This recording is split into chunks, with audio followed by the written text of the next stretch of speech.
میرے مسلمان بھائیوں، نوجوانوں، بوڑھوں، بزرگوں اور بچوں، بات یہ ہے کہ کیا ہم اپنے آپ کو مسلمان کہتے ہیں پھر اسلام کے اوپر عمل نہ کرے؟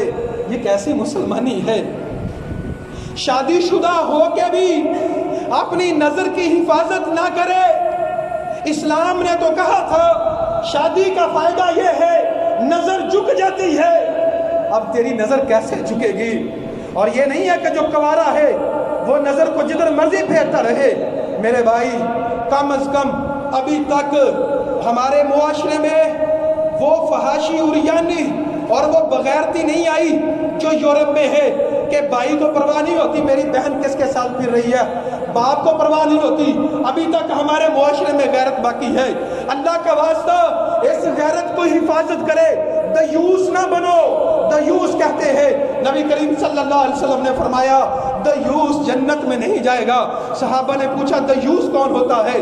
کہا دیوس وہ ہوتا ہے جو اپنے گھر میں فحاشی عریانی کو برداشت کرتا ہے۔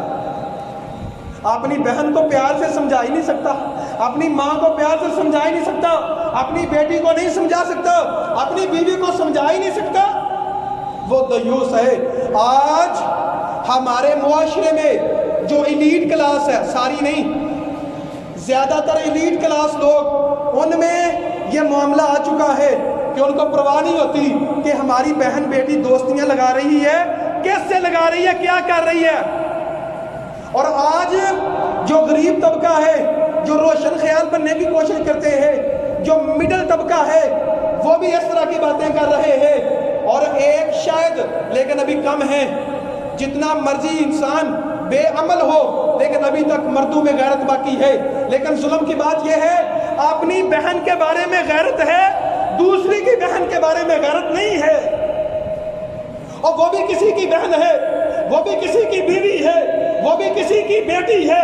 عورت جو ہے وہ گوشت کا ٹکڑا نہیں ہے، تیرے اندر ضمیر ہے، تیرے اندر روح ہے، جسم بھی ہے، اور وہ بھی روح اور جسم کی بنی ہوئی ہے۔ باتیں سادہ سی ہیں، اپنی نظر کی حفاظت کرے، بے حیائی کو پروان نہ چڑھنے دے۔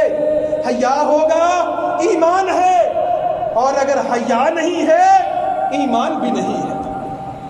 اللہ سے دعا ہے اللہ حق بات کو سمجھ کر اس پر عمل کرنے کی توفیق عطا فرمائے۔